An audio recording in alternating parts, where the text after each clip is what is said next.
శ్రీమాతృ నమః నమస్తేనండి. ఆ లలితా పరమేశ్వరి అమ్మవారి ఆశీస్సులు మనందరిపైన ఉండాలని సదా కోరుకుంటున్నాను. ఈరోజు దేవీ నవరాత్రుల్లో 8వ రోజు. ఈ రోజున అమ్మవారిని మహిషాసుర మర్దిని రూపంలో ఆరాధిస్తూ ఉంటారు. మరి అమ్మలగన్న అమ్మ, ముగురమ్మల మూలపుటమ్మ అయిన దుర్గాదేవిని మహిషాసురుని రూపంలో ఆరాధించిన మనందరికీ ఉన్న సకల దారిద్ర్యాలు మరియు దుష్టగ్రహాల దోషాలు కూడా నివారణ జరుగుతుందని పురాణాలు వివరిస్తున్నాయి. ఈ దసరా నవరాత్రుల్లో 8వ రోజు అయినటువంటి అష్టమి నాడు దుర్గాష్టమిగా నిర్వహిస్తారు. ఈరోజు అమ్మవారిని దుర్గాదేవి రూపంగా పూజిస్తారు. అలాగే ఈరోజు ఆయుధ పూజను కూడా నిర్వహిస్తారు. ఈ ఆయుధ పూజలో భాగంగా ప్రజలు తమ వాహనాలకు పూలు, ఇతర సామాగ్రితో పాటు ధూపం వెలిగించి అలంకరించి పూజ చేస్తారు. అయితే సంవత్సరము ఈరోజు వృత్తి ఉద్యోగాలలో స్థిరపడిన వారు ఆయుధ పూజ చేస్తారు. తమ వృత్తికి సంబంధించిన సామాగ్రిని, ముఖ్యమైన పరికరాలను అమ్మవారి ఎదుట ఉంచి పూజలు చేస్తారు. మరి ఈ రోజున చాలా ప్రత్యేకమైన రోజు మరియు ఎంతో విశిష్టమైన రోజు కావున ఈ రోజున ఈ ఆకుల మీద దీపాన్ని వెలిగించిన మనకు గల సకల గ్రహ దోషాల నివృత్తి జరుగుతుందని ప్రతీతి. నవరాత్రులను పవిత్ర దినాలుగా భావించి ఈ రోజుల్లో నియమనిష్టలతో ఉంటారు. దసరా నవరాత్రుల్లో 8వ రోజుకు అత్యంత ప్రాశస్త్యం ఉంది. ఈ రోజు అమ్మవారు దుర్గాదేవి అవతారం ఎత్తి దుష్ట సంహారం చేసినట్లు పురాణాల్లో ఉంది. మరియు కొత్తగా వ్యాపారం ప్రారంభించేవారు దుర్గాష్టమి, విజయదశమి రోజుల్లో ఆరంభించడము శుభసూచకంగా భావిస్తారు. సనాతన ధర్మం నందు గాని, హర్షధర్మం నందు గాని, పురాణములందు గాని వృక్షజాతికి ఉన్న ప్రాధాన్యత ఎంతో ఎక్కువ. ఆధ్యాత్మికంగా ఆలంబనకు ఆనవాలముగా అనాది నుండి ప్రశంసించబడే వృక్షములు. రావి చెట్టుకు గల ప్రాధాన్యత చాలా గొప్పది. ఈ రావి చెట్టును పిప్పల వృక్షం అని కూడా అంటారు. చెట్టునే అశ్వత్థ వృక్షము అని కూడా అంటారు. ఈ అశ్వత్థ వృక్షములు దేవతల నివాస స్థానములని అధర్వణ వేదములో చెప్పారు. ఈ వృక్షంనే ఆదిత్య వృక్షం అని కూడా అంటారు. ఎందుకు అంటారంటే అంబరీష మహాముని శాపము వలన శ్రీ మహావిష్ణువు అశ్వత్థ వృక్షంగా రూపాంతరం చెందినాడని పద్మపురాణం చెబుతుంది. అందుకే శ్రీ మహావిష్ణువును అశ్వత్థ నారాయణుడుగా కీర్తించారు. వృక్షములో అశ్వత్థ వృక్షమును నేనే అని భగవంతుడు చెప్పాడు. మన ఉపనయనములందు రావి కొమ్మ ప్రాధాన్యత ఎనలేనిది. సంతానం లేని వారు మండలం రోజుల పాటు రావి చెట్టు చుట్టూ ప్రదక్షిణ చేసిన ఎడల సంతాన ప్రాప్తి కలుగుతుందని ఆర్యోక్తి. మరియు యజ్ఞ యాగాదుల యందు సమిధలుగా రావి చెక్కలను వాడతారు. గౌతమ బుద్ధుడు రావి చెట్టు క్రింద జ్ఞానం పొందుట వలన దీనిని బోధి వృక్షం అని కూడా, చైతన్య వృక్షం అని కూడా పిలుస్తారు. కావున ఈ రోజు రావి ఆకులను తీసుకుని సాయంత్రం రోజు శుభ్రంగా స్నానం ఆచరించిన తర్వాత పూజా గదిలో 2 రావి ఆకులు తీసుకుని వాటిపైన 2 మట్టి ప్రమదలు వెలిగించి అందులో నువ్వుల నూనె కానీ లేదా నేతితో కానీ వెలిగించాలి. 2 దీపాలు వెలిగించాలి. ఇలా చేయడం వల్ల మనలోని ఉన్న నెగిటివ్ ఎనర్జీని మరియు మనకున్న గ్రహ దోషాలను కూడా అన్నింటి నుంచి విముక్తి కలుగుతాయని ఆర్యోక్తి. కనుక ఈ రోజున తప్పనిసరిగా ఈ పరిహారం చేయటం వలన మనలోని ఉన్న నరదృష్టి, మిగిలిన దోషాలన్నీ నివృత్తి జరుగుతాయి. కావున ఈ అవకాశాన్ని ఎవ్వరూ మిస్ అవ్వకుండా ఉపయోగించుకోవాలి. మన హిందూ సంప్రదాయాల్లో చెట్లకు ఎంతో ప్రాముఖ్యత ఉంది. చెట్లను పూజించడము మన హిందూ సంప్రదాయాల్లో ఒకటి. అన్ని వృక్షాల్లోకెల్లా రావి చెట్టు పరమ పవిత్రమైనదని శ్రీమద్ భాగవతంలో శ్రీకృష్ణ భగవానుడు చెప్పాడు. విష్ణు నివాసంగా రావి చెట్టును పరిగణిస్తారు. అశ్వత్థ వృక్షంగా ప్రసిద్ధికెక్కిన ఈ రావి చెట్టు క్రింద పరమ భక్తులైన హిందువులు తమ ప్రాణాలను సైతం వదిలిపెట్టడానికి ఇష్టపడుతూ ఉంటారు. రావి చెట్టు వేర్లలో విష్ణుమూర్తి, శివుడు చెట్టు కాండంలో, కొమ్మల్లో నారాయణుడు, ఆకులలో హరి, సకల దేవతల గురువు చెట్టు కాయలలో కొలువై ఉంటారని స్కంద పురాణం చెబుతుంది. సాక్షాత్తు ఆ శ్రీ మహా విష్ణువు ప్రతిరూపమే రావి చెట్టు అని విశ్వసిస్తూ ఉంటారు. ఇంకా ఈ రావి చెట్టును పూజించడం వలన శనీశ్వరుని బాధల నుంచి తొలగిస్తాడని మరియు లక్ష్మీ కటాక్షం కలుగుతుంది. పుత్ర సంతానం కావాలని కోరుకునేవారు రావి చెట్టుకు ఎర్రని వస్త్రంలో ముడుపు కట్టడం వలన పుత్ర సంతానం కలుగుతుందని విశ్వసిస్తారు. మరియు రావి చెట్టు ఆకులపై దీపారాధన చేయడం వల్ల ఎన్నో రోజుల నుండి ఇబ్బంది పడుతున్న దోష, కర్మ ఫలితాల నుండి విముక్తిని పొందవచ్చును. మరి ఈ రావి చెట్టు ఆకులను తీసుకొని కాండం దేవుని వైపు ఉండేలా పెట్టి నువ్వుల నూనెతో దీపారాధన చేయటం వల్ల మనం అనుకున్న కార్యక్రమాలు నెరవేరుతాయి. అంతేకాకుండా కాలసర్ప దోషాలు, నాగదోషాలు తొలగిపోయి సుఖ సంతోషాలతో అష్టైశ్వర్యాలు కలుగుతాయి. మతపరంగా ఎంతో ప్రాముఖ్యత కలిగి ఉన్న రావి చెట్టు శాస్త్రీయ పరంగా ఎంతో ప్రాముఖ్యత కలిగింది. మరి ఈ చెట్టులో ఎన్నో ఔషధ గుణాలు ఉన్నాయి. ఈ చెట్టు యొక్క బెరడు, ఆకులు ఎన్నో వ్యాధుల నివారణకు ఉపయోగపడతాయని ఆయుర్వేద నిపుణులు చెబుతున్నారు. ఈరోజు అమ్మవారు మహిషాసుర మర్దినిగా పూజలు అందుకుంటూ ఉన్నారు. మహిషాసురుడు అనే భయంకరమైన రాక్షసుడిని అమ్మలగన్న అమ్మ దుర్గమ్మ ఎందుకు వధించింది? అప్పటి నుండి మహిషాసుర మర్దినిగా దేవి పూజలు అందుకుంటున్నది? మహిషగ్ని పూజ అంటే ఏమిటి? ఆ పూజను ఎందుకు జరుపుకుంటారో ఇప్పుడు మనం తెలుసుకుందాము. మన ఛానల్ని ఫస్ట్ టైం చూస్తున్నట్లయితే ఈ వీడియో కనుక మీకు నచ్చింది అనిపిస్తే మరియు ఉపయోగకరంగా ఉంది అనిపిస్తే లైక్ చేయండి ఫ్రెండ్స్. మరియు మన ఛానల్ని సబ్స్క్రైబ్ చేసుకొని మరింత ముందుకు తీసుకెళ్లగలరని ఆశిస్తున్నాను. పురాణాల ప్రకారము మహిషాసురుడిని అంతం చేసిన దేవి కాబట్టి మహిషగ్ని అనే పేరు వచ్చింది. మహిషాసురుడిని వధించిన నాటి నుండి అమ్మవారు మహిషాసుర మర్దిని దేవిగా చాలా ప్రాంతాల్లో పూజలు అందుకుంటుంది. అందుకే ఈమెను మహిషగ్ని పూజ చేసే కూడా అంటారు. మహిషాసురుని గురించి మరికొన్ని వివరాలను తెలుసుకుందాము. రాక్షసుల రాజు అయిన రంభాసురుని కుమారుడు మహిషాసురుడు. రంభాసురుడు కామవాంఛతో దున్నపోతు రూపంలో తిరుగుతూ ఉంటాడు. అలా ఒకరోజు ఒక అందమైన దున్నపోతు రూపానికి ముగ్ధుడైపోతాడు.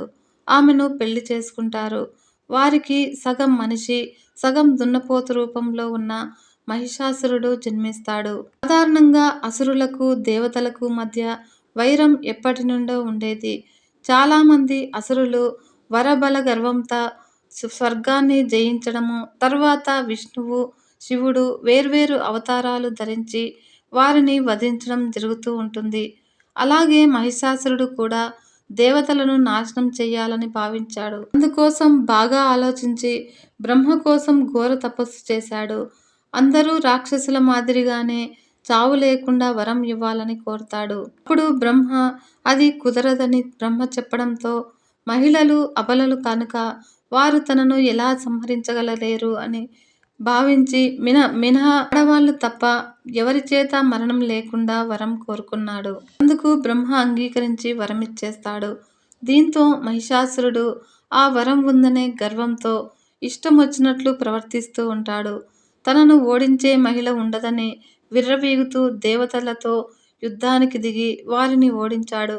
దీంతో దేవతలు తమను రక్షించమని త్రిమూర్తులను వేడుకుంటారు. అప్పుడు వారు తమ ముగ్గురు శక్తులు కలబోసి ఒక మహిళను సృష్టిస్తారు. ఆమె ఎవరో కాదు, ఆ అమ్మలగన్న అమ్మ దుర్గాదేవి మాత. అలా దుర్గాదేవి రూపంలో అవతరించి మహిషాసురుడిని వధించిన ఆ మాత మహిషాసుర మర్దినిగా పేరుగాంచింది. దుర్గాదేవి మహిషాసురుడిని వధించే విగ్రహాలు మన దేశంలో చాలా చోట్ల మనకు కనిపిస్తాయి.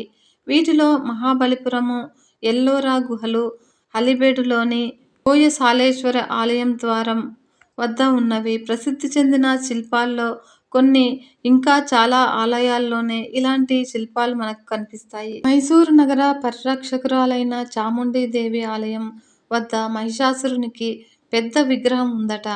మైసూరు ప్రస్తావనను పరిశీలిస్తే క్రీస్తుపూర్వము 245 నాటి నుంచి ఉన్నట్లుగా భావిస్తారు. ఇది సుమారుగా అశోక చక్రవర్తి కాలము.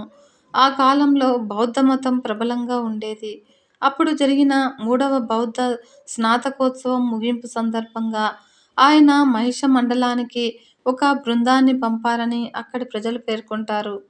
మహిషమండలము అంటే మహిషాసురుడు ఒక ప్రదేశాన్ని ఆక్రమించడము. మరి మహిషాసురుడికి మహిషి అనే సోదరి కూడా ఉంది. మహిషాసురుడు చనిపోయాక ఆమె దేవతలతో తన యుద్ధం కొనసాగించేందని ఆ కథలో పేర్కొనబడింది. ఆశ్వయుజ మాసం వచ్చింది అంటే ప్రజలంతా ఎంతో ఆనందాన్ని పొందుతారు. ఆ ఆనందానికి గల కారణము అమ్మ గుర్తుకు రావటమే. అమ్మ అంటే మరి ఎవరో కాదు, ఆ జగన్మాత. ముగురమ్మల తల్లి మూలపుటమ్మ అన్న నవదుర్గా స్వరూపిణియే.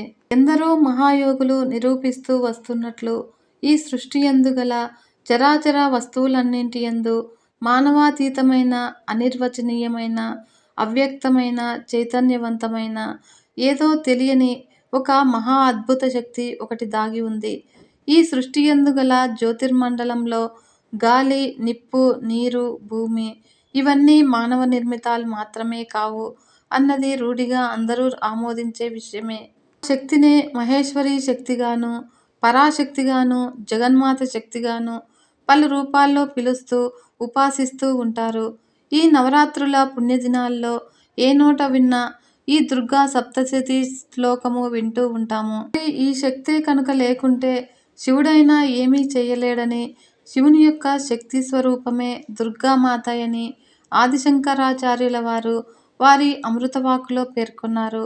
ఈ అమ్మవారు రాత్రి రూపం గలది అని, పరమేశ్వరుడు పగలు రూపం గలవాడు అని, ఈ దేవిని రాత్రి సమయాల్లో అర్చిస్తే సర్వ పాపాలు నాశనమవుతాయని, సమస్త కోరికలు సిద్ధిస్తాయని మత్స్యపురాణం మనకు తెలియజేస్తుంది. ఒకసారి దేవతలు బండాసురుడనే రాక్షసుని బారి నుంచి రక్షించుకొనుటకు ఆ ఆదిపరాశక్తి తప్ప వేరే మార్గము లేదని తలచి ఆ మహాశక్తి కోసము ఒక మహాయజ్ఞాన్ని నిర్వహించి ఆ యజ్ఞగుండమునందు వారి వారి శరీర భాగములను ఖండించుకొని ఆహుతి చెయ్యగా ఆ జగన్మాత సంతోషించి సూర్యకోటి కాంతులతో ప్రత్యక్షమై వారికి అభయమిచ్చి బండాసురుని సంహరించి వారి అభీష్టము నెరవేర్చింది.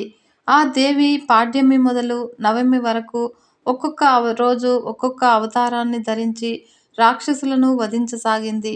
ఆ ఆదిశక్తి నుండి ప్రకటితమైన వివిధ శక్తులు నవదుర్గలుగా శైలపుత్రి, బ్రహ్మచారిణి, చంద్రఘంట, కూష్మాండ, స్కందమాత, కాత్యాయని, కాళరాత్రి, మహాగౌరి, సిద్ధిదాత్రి అను రూపాలతో ఆ దేవి ఆరాధనలు అందుకొనసాగింది. మొదటన ఈ దేవదేవి శ్రీకృష్ణ పరమాత్మచే గోకులము, బృందావనంలో పూజలందుకుంది. బ్రహ్మ మధుకైటభుల బారి నుండి రక్షణ కొరకై ఈమెను స్తుతించి ముక్తి పొందాడు. పరమేశ్వరుడు త్రిపురాసుర సంహార సమయమునందు ఈ జగన్మాతను ఆరాధించి విజయం సాధించాడు. దేవేంద్రుడు దూర్వాసుని శాపం వల్ల సంపదలన్నీ సముద్రంలో కలిసిపోగా ఈ పరాశక్తిని సేవించి తిరిగి సంపదల్ని పొందగలిగాడు.